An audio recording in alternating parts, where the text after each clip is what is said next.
Bien sûr que nous ne sommes pas en guerre. Que l'on pense à la situation de la Libye, par exemple, qui vient de sortir de 6 années de guerre civile terrible, et qui est encore dans une paix très très précaire en ce moment même, on verra bien que la comparaison avec nous ne tient pas vraiment. Et puis, le virus qui circule en ce moment parmi nous, c'est pas Ebola, c'est quand même pas la peste. Et quand on voit des files d'attente devant certains magasins alimentaires aujourd'hui dans nos pays, c'est d'abord parce que les personnes respectent les règles de distanciation physique, les jauges qui limitent le nombre de personnes présentes dans les magasins. C'est pas parce qu'il n'y a rien dans les rayons. Alors, ceci étant dit, bien sûr, on est quand même aussi dans une situation difficile. Il y a de plus en plus de personnes qui demandent le soutien des banques alimentaires, des associations qui peuvent donner de l'alimentation gratuitement, parce que de plus en plus de personnes sont durement touchées au niveau économique. Je pense en particulier aux étudiants qui en ce moment ont de plus en plus de mal à simplement pouvoir manger. Et puis pour beaucoup d'entre nous, la situation d'incertitude dans laquelle nous plonge finalement ce virus, à ne pas savoir quand on arrivera vraiment à retrouver une vie normale, eh bien ça finit par être usant pour beaucoup de gens, usant psychologiquement avec des répercussions sur la santé au niveau physique. Et que dire encore de la souplesse et de l'adaptation constante qu'il nous faut avec les mesures qui changent d'un jour sur l'autre, la nouvelle attestation après laquelle il faut courir, savoir maintenant quel type de confinement on doit appliquer, il n'est pas pareil que celui d'avant, et donc forcément on doit toujours se réadapter, inventer de nouvelles solutions, être souple, mais d'une souplesse qui finit vraiment par être très très fatigante. Ajoutez à ça le fait que quand on se tourne autour de nous, eh ben on a beaucoup de mal à trouver des gens en qui vraiment faire confiance. Pensons à toutes les polémiques qui se sont attachées au nom d'un certain nombre de scientifiques qui proposaient des solutions, qui avaient des propos très péremptoires sur la façon dont il fallait gérer la pandémie. Et on verra bien que même déjà du côté des scientifiques, on ne peut pas forcément être toujours très sûr de trouver de bonnes paroles.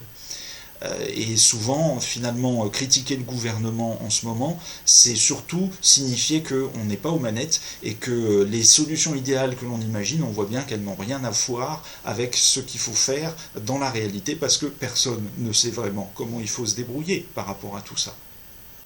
Il n'y a pas un État dont le modèle de gestion de la crise puisse être de nos jours présenté en exemple à tout le monde, tous peuvent être critiqués, et on a raisonnablement de quoi s'interroger sur la transparence de la communication des États qui affirment avoir complètement réglé la situation avec la Covid-19 alors qu'ils auront été impactés à un moment ou à un autre.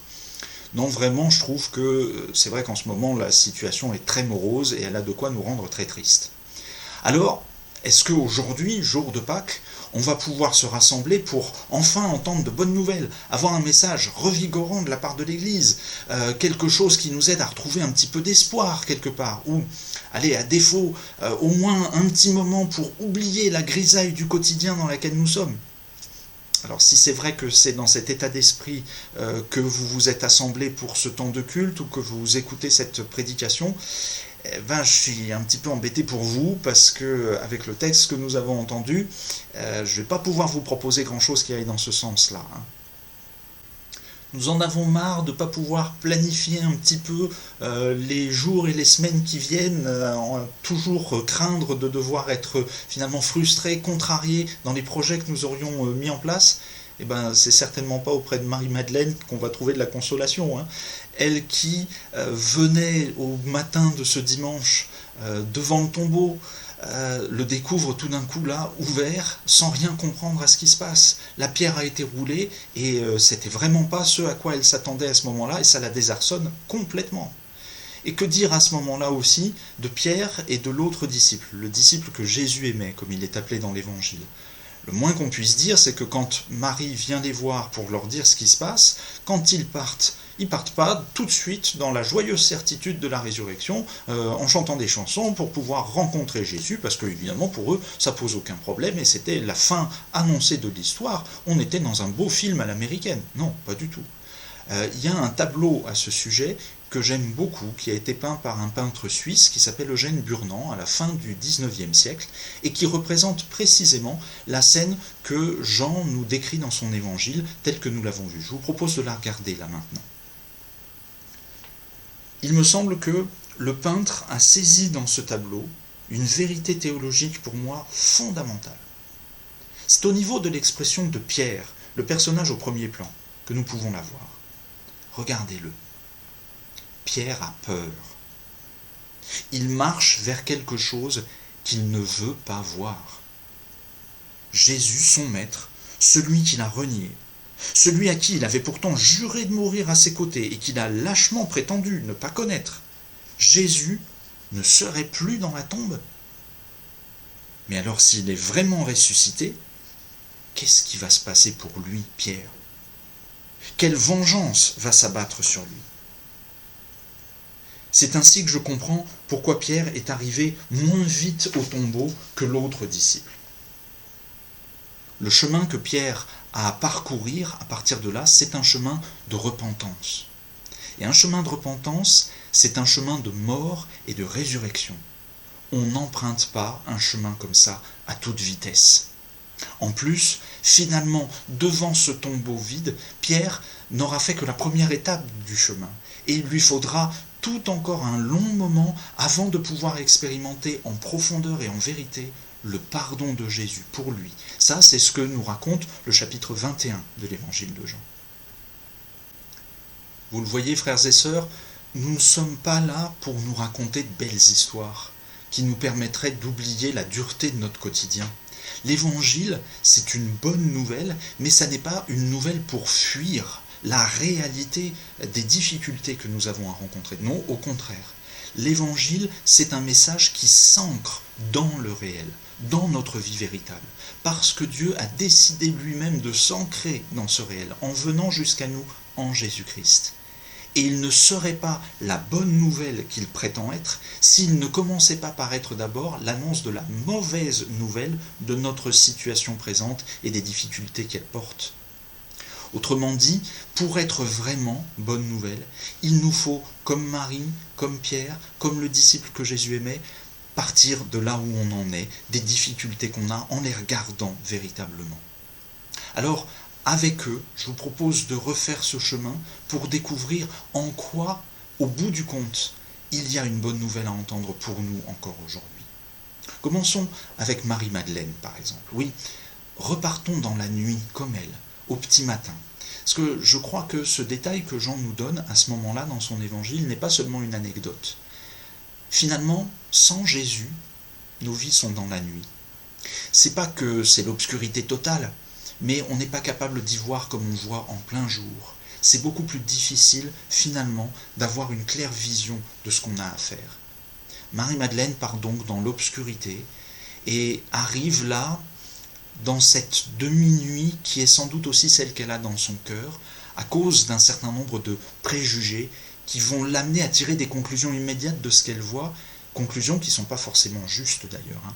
Vous vous souvenez de la phrase qu'elle prononce au final quand elle revient voir Pierre et l'autre disciple, elle leur dit « On a enlevé la pierre du tombeau et nous ne savons pas où ils l'ont mis. » Un mot sur ce « nous » là, qui me paraît assez curieux.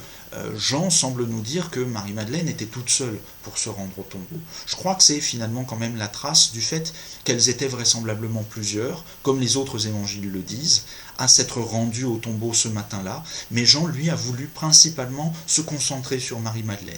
Il a gardé sa parole pure et simple de son témoignage. Ils ont enlevé le Seigneur et nous ne savons pas où ils l'ont mis. Ce nous, c'était elle avec les autres femmes. Mais donc, essayons de comprendre un petit peu mieux cette phrase. Parce que Marie n'a vu personne. Elle n'a que constaté le fait que la pierre avait été roulée du tombeau.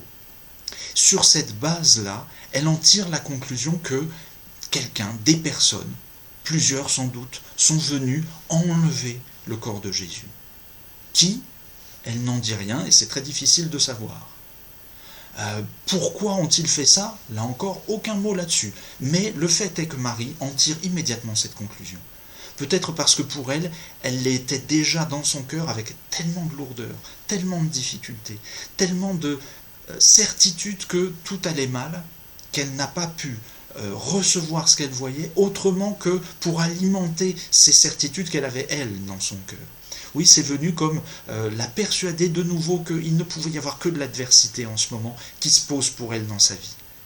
Parce que, alors qu'elle voulait simplement là arriver, pleurer devant le tombeau, exprimer l'amour qu'elle avait eu pour cet homme qui était mort, eh ben non, une fois encore, après avoir vu la croix, après avoir vu la mise au tombeau, il fallait encore que ça aille mal. Pour elle, je crois que c'est ça qu'elle exprime à ce moment-là. Cette certitude qu'elle avait au fond d'elle-même déjà, que de toute façon, ça ne pouvait que mal aller, que mal se passer. Mais peut-être que chacun de nous, nous avons aussi, parfois dans nos cœurs, de telles certitudes, des prophéties autoréalisatrices, comme on appelle ça. C'est-à-dire que nous sommes convaincus que tel ou tel aspect de notre vie ne peut fonctionner que de telle ou telle manière, et en général pour notre mal. Eh bien, il est important, je crois, de pouvoir regarder ça en face, de se reconnaître dans le personnage de Marie-Madeleine, de se reconnaître dans sa propre trajectoire, parce qu'au final, Jésus-Christ, le ressuscité, est venu la détromper, elle, la première, car c'est à elle, en premier, qu'il s'est montré. Je crois que pour chacune et chacun d'entre nous, si nous osons déposer ces idées préconçues devant le Seigneur, lui peut venir à ce moment-là nous aider à nous en débarrasser pour renouveler notre regard sur notre vie complète en général, sur notre vie dans son ensemble, pour ne plus nous auto-persuader que tout ira forcément selon le schéma que nous nous sommes construits en fait nous dans la tête. Vous voyez, c'est pas de la méthode Coué. L'intervention, elle vient de l'extérieur. C'est pas à nous juste de prendre la bonne résolution, de dire non, bah allez, j'arrête maintenant, je pense positif. Non, c'est plus compliqué que ça, bien sûr. Mais il nous faut au moins regarder nos mécanismes et demander ensuite au Seigneur de venir nous les enlever pour renouveler notre regard sur lui et sur notre vie. Venons-en à Pierre maintenant. Pierre, sa peur peut nous paraître assez étrangère à ce que nous pouvons vivre. Nous n'avons pas du tout vécu ce que lui a vécu. Nous n'avons pas renié Jésus au moment de son arrestation, nous n'étions pas ses contemporains. Pourtant, il me semble qu'en fait, sa situation ressemble beaucoup à la nôtre, parce que Pierre fait partie de ces personnes qui rêvent un peu leur existence, qui ont des prétentions sur leur propre capacité et leur relation avec Dieu, avec Jésus-Christ, et qui les idéalisent peut-être un petit peu à l'excès. Rappelons-nous quand même ce que Pierre était capable de dire lui-même. Seigneur, pourquoi ne puis-je pas te suivre maintenant? Je donnerai ma vie pour toi. Ou bien même si tous trébuchent, ce ne sera pas mon cas. Même s'il me faut mourir avec toi, je ne te renierai pas. Les deux dernières phrases que je viens de lire sont tirées de l'évangile de Marc, la recension que Marc a faite de toute cette trajectoire de Pierre. Voilà quand même de beaux exemples de prétention un tout petit peu trop idéalistes, vous ne croyez pas? Maintenant, n'allons pas croire que Pierre était le seul dans ce cas-là parmi les disciples. Marc, tout de suite après les deux phrases que je viens de vous lire, nous rappelle que tous les autres apôtres, au moins, disaient la même chose. Ouais, on sera là, on sera avec toi jusqu'au bout. Milan des courses, personne n'est resté avec lui dans le jardin de Gethsémanée quand il s'est fait arrêter. Mais encore, rappelez-vous Jacques et Jean. Nous voudrions, Seigneur, que tu fasses pour nous ce que nous avons demandé maintenant. Fais en sorte que nous soyons assis l'un à ta droite, l'autre à ta gauche, quand tu viendras dans ton règne. Si c'est pas des sacrées prétentions, ça, si c'est pas une manière vraiment un petit peu trop idéalisée de se considérer soi-même vis-à-vis de Jésus, au fond, frères et sœurs, est-ce que nous sommes sûrs, nous, de ne pas nous retrouver aussi un peu, parfois, dans cette situation-là? Sommes-nous vraiment conscients du fait que l'amour que Dieu nous porte, eh bien, nous ne le méritons pas du tout? Sommes-nous vraiment conscients du fait que nous ne sommes pas aussi beaux, aussi intelligents, aussi moraux, aussi justes que nous le prétendons nous-mêmes pour pouvoir justifier du fait que, eh bien oui, nous serons sauvés au final? Il nous faut vraiment, je crois aussi, regarder ça en face, comme Pierre, suivre ce même chemin, jour après jour, de repentir, une meilleure appréciation de ce que nous sommes vraiment, une visée plus humble de notre vie et de notre relation avec lui. Parce que n'oublions pas qu'alors, au bout de ce chemin-là, comme pour Pierre, le pardon de Jésus nous est donné. Le pardon nous sera proposé pour renouveler toute notre vie, nous rétablir dans ce que Jésus, dans ce que Dieu a toujours voulu que nous soyons et que nous fassions notre véritable place, notre véritable identité devant Dieu.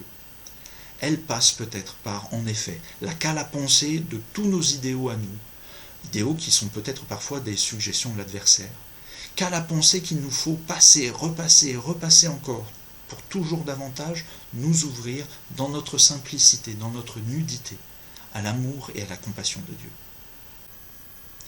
Terminons maintenant avec le disciple que Jésus aimait. Rien que ce surnom, déjà, ça nous aide à comprendre qu'avec lui, ça va peut-être être plus difficile de nous identifier spontanément. On a l'impression qu'il a coché toutes les bonnes cases partout, qu'il a toujours tout bon. D'ailleurs, Jean, là, dans son passage de l'Évangile, nous dit quelque chose qui a de quoi peut-être encore plus nous désarmer. Il vit et il crut. Ah bah ouais, alors lui, il est tellement parfait qu'il peut nous apparaître un petit peu au-dessus du lot, et ça peut être très difficile, a priori, de le suivre et de nous identifier à quelqu'un qui est aussi fort, quoi, en fait, dans sa foi, aussi parfait. Pourtant, vous l'avez remarqué peut-être, Jean précise tout de suite après cette phrase-là quelque chose d'assez étonnant. Il dit que ni lui ni Pierre n'avaient compris que, d'après l'Écriture, Jésus devait ressusciter. Donc, Jean a vu, il a cru, je l'appelle Jean parce que c'est l'habitude qu'on donne de dire que c'est ce disciple-là, le disciple que Jésus aimait. Jean a vu, il a cru, et puis pourtant, il n'avait pas suffisamment compris. Qu'est-ce que ça peut bien vouloir dire pour nous encore aujourd'hui ? Déjà, dans son évangile, Jean, quelques versets plus tard, nous rappelle que Jésus lui-même a pu redire à Thomas, à qui il est apparu ressuscité, « Heureux ceux qui n'ont pas vu et qui ont cru ». Oui, la foi, fondamentalement, c'est quelque chose qui va au-delà des signes extérieurs et apparents qu'on peut avoir.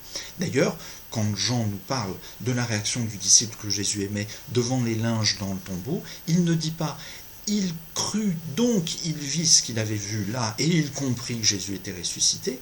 Non, il dit « il vit et il crut », comme si, en fait, il y avait eu une nécessité pour lui d'appuyer sa foi naissante sur ces signes extérieurs. Je crois que pour nous, c'est encore la même chose aujourd'hui.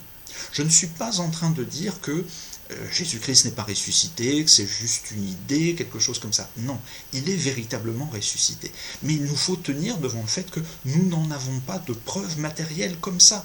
Même ces signes que le disciple que Jésus aimait a vus, ainsi que Pierre d'ailleurs, n'étaient pas suffisamment déterminants.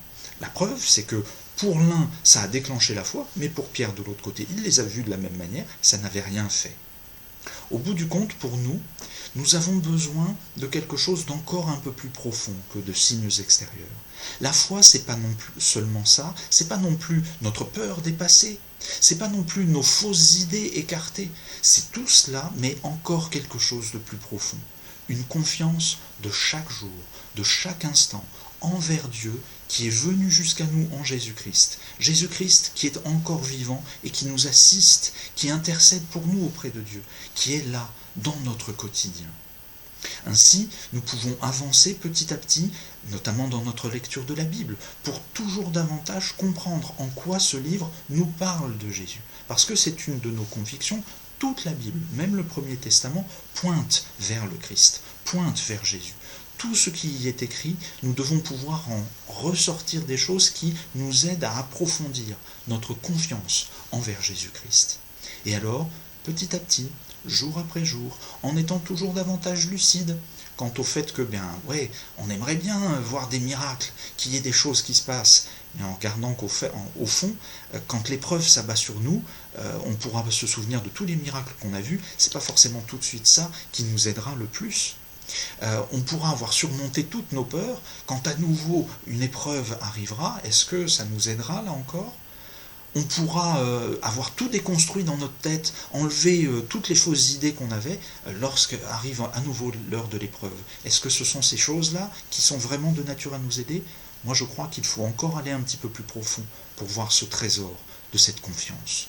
Jour après jour, la cultiver dans l'humilité, dans la prière, dans la lecture de la Bible, régulièrement l'alimenter même quand ça va bien, même quand ça semble ne servir à rien. avoir cette fréquentation régulière qui en fait nous permet toujours davantage d'être en présence du Christ vivant.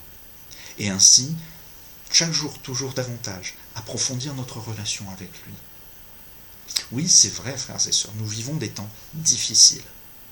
Il faut partir de ce constat, c'est-à-dire le prendre vraiment en compte, mais en partir, pas s'enfermer dedans, sortir de cela pour aller sur les chemins de notre vie, là où nous serons, grâce à cette lucidité que nous avons eue dès le départ et grâce à cette confiance que nous pouvons faire en notre Seigneur, rencontrer en vérité le Christ ressuscité, comme Marie l'a fait, comme le disciple que Jésus aimait l'a fait, comme Pierre l'a fait. Expérimentez alors tout l'amour, tout le pardon, toute la force de vie que le Seigneur veut nous donner et que je vous annonce en ce jour de Pâques. Et c'est la joie de mon ministère de le faire. Recevez cette joie pour vous-même, une joie lucide et forte qui vous aidera à témoigner autour de vous pour que cette espérance se diffuse dans le monde qui en a tellement besoin. Ainsi soit-il.